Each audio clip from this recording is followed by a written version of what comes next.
বাজেটের পর আরেক দফা বাড়ল নিত্যপণ্যের দাম। এদিকে বাজেট ঘুষ দুর্নীতিকে উৎসাহিত করবে বললেন নুরুল হক নূর। জানাবো গ্যাসের দাবিতে মহাসড়কে বিক্ষুব্ধ জনতা।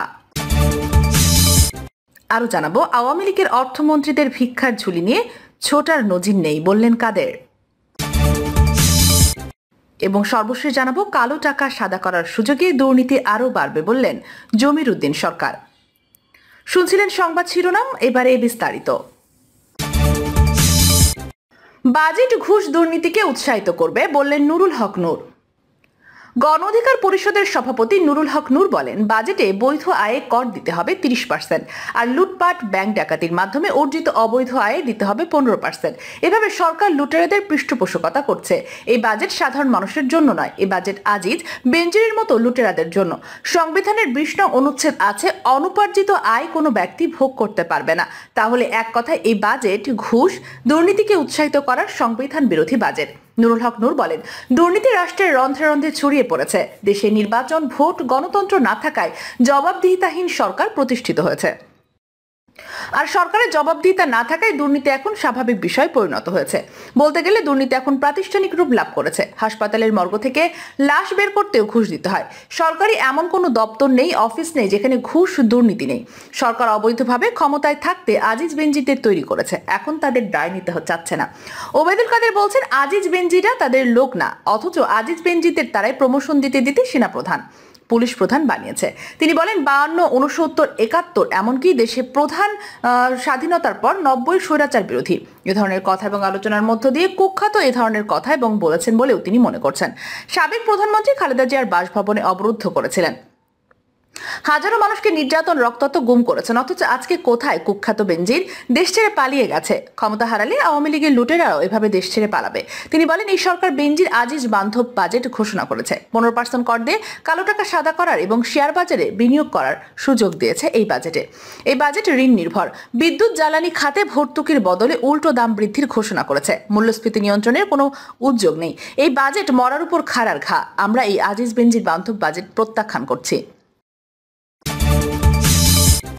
আওয়ামী লীগের অর্থমন্ত্রীদের ভিক্ষার ঝুলি নিয়ে ছোটার নজির নেই বললেন কাদের। প্রায় 8 লাখ কোটি টাকার বাজেট দিলেও আওয়ামী লীগের অর্থমন্ত্রীদের ভিক্ষার ঝুলি নেই, ছোটাছুটি করার নজির নেই বলে মন্তব্য করেছেন দলের সাধারণ সম্পাদক ওবায়দুল কাদের। ওবায়দুল কাদের বলেন, বিএনপির সময় দেশ থেকে হাজার হাজার কোটি টাকা বিদেশে পাচার করা হয়েছে, যে টাকা দিয়ে তাদের নেতা তারেক রহমান লন্ডনে বিলাসী জীবনযাপন করছেন। তার হিসাব মির্জা ফখরুলদের জাতির কাছে দিতে হবে। বাজেট এবং ঋণ খেলাপিদের বিষয়ে অর্থনীতিবিদদের মন্তব্যের জবাবে ওবায়দুল কাদের বলেন, দেশের অর্থনীতিবিদরাও এখন বিভক্ত। বাজেটটির নেতিবাচক প্রতিক্রিয়া বিএনপির অর্থনীতিবিদদের কণ্ঠেই শোনা যায়। সিপিডি এবং টিআইপির মতো সংগঠনগুলো বিএনপির সুরে কথা বলে, তবে দেশের অধিকাংশ অর্থনীতিবিদ প্রস্তাবিত বাজেটকে সমর্থন জানিয়েছে বলে দাবি ওবায়দুল কাদেরের। কালো টাকা সাদা করার সুযোগে দুর্নীতি আরও বাড়বে বললেন জমির উদ্দিন সরকার। 2024-25 অর্থ বছরের জন্য প্রস্তাবিত বাজেটে কালো টাকা সাদা করার যে সুযোগ রাখা হয়েছে তাতে দুর্নীতি আরও বাড়বে বলে মন্তব্য করেছেন বিএনপির স্থায়ী কমিটির সদস্য ব্যারিস্টার জমির উদ্দিন সরকার। জমির উদ্দিন সরকার বলেন, বাজেটে দেখলাম লুটপাটের কালো টাকা 15% ট্যাক্স দিয়ে সাদা করা যাবে। 15% কর দিয়ে যদি অবৈধ টাকা বৈধ করা যায়, তাহলে আমরা যারা খেটে খাওয়া মানুষ আমরাও তো ট্যাক্স দিচ্ছি, তাহলে আমাদের সঙ্গে তো তাদের তফাৎ বেশি না। তিনি আরো বলেন, দুর্নীতি করে টাকা রাখবে আর সেই টাকা বাজেয়াপ্ত হবে না। ট্যাক্স দিয়ে যদি সাদা করা যায় তাহলে তো দুর্নীতি আরো বাড়বে। কালো টাকা সাদা করার আইনের বিষয়ে সরকারের প্রতি দৃষ্টি আকর্ষণ করে বিএনপির এই নেতা বলেন, আইন করার সময় যেন ডিফারেন্স থাকে, অর্জন করা টাকার সংগ্রহ করা টাকার বিষয়টি। আইনের শাসন ও গণতন্ত্র ভালো না হলে দেশে ভালোভাবে চালানো যায় না বলে অভিমত ব্যক্ত করেছেন এই অর্জন করা টাকা আর সংগ্রহ করা টাকার বিষয়টি। আইন শাসন ও গণতন্ত্র ভালো না হলে দেশ ভালোভাবে চালানো যায় না বলে অভিমত ব্যক্ত করেন এই জ্যেষ্ঠ রাজনীতিবিদ। গ্যাসের দাবিতে মহাসড়কে বিক্ষুব্ধ জনতা। গ্যাসের দাবিতে ঢাকা চট্টগ্রাম মহাসড়ক অবরোধ করে নারায়ণগঞ্জ সিটি কর্পোরেশনের 3 নং ওয়ার্ডের জনসাধারণ। এ সময় তারা মানববন্ধন কর্মসূচি পালন করে। শনিবার সকাল 10টার দিকে মহাসড়কের সিদ্ধিরগঞ্জের মৌচাক এলাকার চট্টগ্রামমুখী লেনে এই মানববন্ধন কর্মসূচি পালিত হয়। এ সময় তারা প্রায় 1 ঘন্টা মহাসড়ক অবরোধ করে রাখেন। এতে করে চট্টগ্রামমুখী লেনে যানজটের সৃষ্টি হয়, দুর্ভোগে পড়তে হয় ওই যাত্রীদের। পরে সিদ্ধিরগঞ্জ থানা পুলিশ ও কাঁচপুর হাইওয়ে পুলিশ এসে তাদের মহাসড়ক থেকে সরিয়ে দেয়। বিষয়টি ঢাকা পোস্টকে নিশ্চিত করেছেন সিদ্ধিরগঞ্জ থানা পুলিশের ভারপ্রাপ্ত কর্মকর্তা আবু বকর সিদ্দিকী।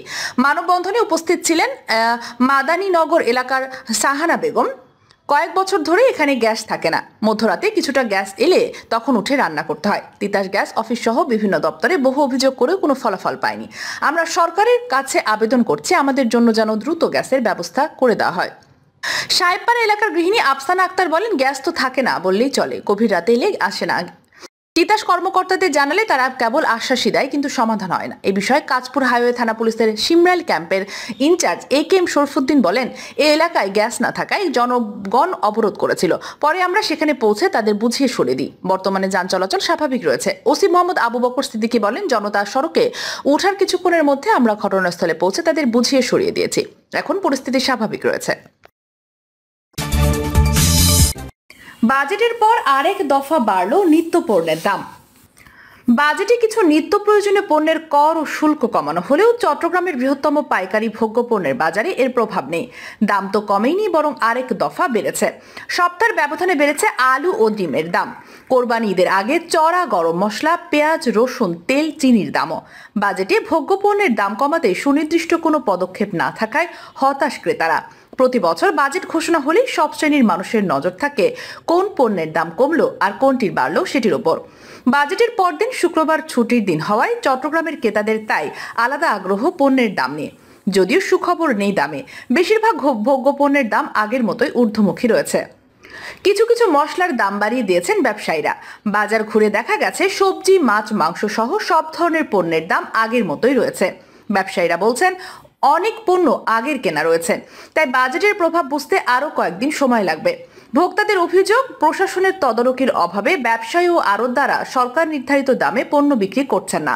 কঠোরভাবে বাজার মনিটরিং করলে ব্যবসায়ীরা সরকারের ব্যথা দেওয়া দামে বিক্রি করতে বাধ্য হতেন। নিত্য প্রয়োজনীয় পণ্যের বাজার স্থিতিশীল রাখা, উচ্চ মূল্যস্ফীতির লাগাম টানতে অন্তত 27টি প্রয়োজনীয় পণ্য ও খাদ্যশস্য সরবরাহের উপর উৎসাহ কর কমানোর প্রস্তাব করা হয়েছে। 2024-25 অর্থ বছরে প্রস্তাবিত বাজেটে এসব পণ্যে উৎস কর 2% থেকে কমিয়ে 1% করা হয়েছে। পণ্যগুলোর মধ্যে রয়েছে পেঁয়াজ, রসুন, মটর, ছোলা, চাল, গম, আলু, মসুর, ভোজ্য তেল, চিনি, আদা, হলুদ, শুকনা মরিচ, ডাল, ভুট্টা, ময়দা, আটা, লবণ, গোলমরিচ, এলাচ, দারচিনি, লবঙ্গ, খেজুর, তেজপাতা, পাট, তুলা, সুতা এবং সব ধরনের ফল সহ 27 পণ্য। বাজেটে আলু, তেল, চিনি সহ বেশ কয়েকটি পণ্যের আমদানি শুল্ক কমিয়ে 2 থেকে 1% করা হলেও দাম কমার লক্ষণ নেই। আলু গত সপ্তাহে 55 টাকায় বিক্রি হলেও এখন তা কিনতে হচ্ছে 60 টাকায়। পেঁয়াজ গত সপ্তাহে 75 থেকে 80 টাকা হলেও শুক্রবার বিক্রি হচ্ছে 85 থেকে 90 টাকায়। কোরবানি ঈদ সামনে রেখে অস্থির ভোগ্যপণ্য বা মশলার বাজারও। এর মধ্যে দাম বেড়েছে জিরা, দারচিনি ও লবঙ্গের। ভোগ্যপণ্যের অন্যতম পাইকারি বাজার চাকতাই খাতুনগঞ্জে প্রতি কেজি জিরার দাম 40 থেকে 60 টাকা বেড়ে 680 টাকা, 120 টাকা বেড়ে লবঙ্গ 1300 এবং 15 টাকা কমে দারচিনি 390 টাকা কেজি বিক্রি হচ্ছে। একইভাবে 40 থেকে 50 টাকা বেড়েছে গোলমরিচের দাম। খাতুনগঞ্জে 820 থেকে 830 টাকা কেজি দরে বিক্রি হচ্ছে বিভিন্ন পণ্য। এখনো বাড়তি দরে বিক্রি হচ্ছে হলুদ, এলাচ, গোলমরিচ এবং আদা। হলুদ কেজি প্রতি 260, এলাচ 4100, আদা 220, রসুনের কেজি 210 টাকা থেকে বেড়ে এখন 220 টাকায় বিক্রি হচ্ছে। ক্রেতাদের অভিযোগ, ভোক্তারা অনেক ব্যবসায়ীর হাতে জিম্মি। সরকার দাম বাড়ালে মিনিটের মধ্যে কার্যকর হয়, আর দাম কমালে দিনের পর দিন তা কার্যকর হয় না। সরকার নির্ধারিত দাম কাগজে কলমে সীমাবদ্ধ থাকে, কার্যকর হয়েছে কিনা তা যাচাই বাছাই করারও যেন কেউ নেই। সাধারণ মানুষ অসহায়, অসাধু ব্যবসায়ীদের জন্য। শুল্ক কমানোর প্রভাব পড়তে 1 মাসের বেশি সময় লাগবে। চকবাজারে বাজার করতে আসা কলেজ শিক্ষক জমির উদ্দিন বলেন, বাজারে প্রায় প্রতিটি পণ্যের দাম ঊর্ধ্বমুখী, যে কারণে মাসের খাবার খরচ বেড়েছে প্রায় 50%। কিন্তু আমাদের আয় তো বাড়েনি। এমনিতেই আমাদের জন্য দুঃসহ, তার মধ্যে বাজেটের পর দাম আরও বাড়ার কারণে আমাদের জন্য মনে হয় আরও কঠিন হয়ে যাবে। বাজার দর, চট্টগ্রাম কিছু সবজির দাম কমেছে। বাজারে পেঁপে বিক্রি হচ্ছে 50 টাকা, যা আগে ছিল 80 টাকা। বরবটি বিক্রি হচ্ছে 100 টাকায়, যা ছিল 80 টাকা। গাজর 90 টাকা, যা ছিল 100 টাকা। শসা বিক্রি হচ্ছে আগের দামেই 60 টাকা। ঢেঁড়সের দাম বেড়েছে 40 টাকার ঢেঁড়স বিক্রি হচ্ছে কেজি প্রতি 60 টাকা।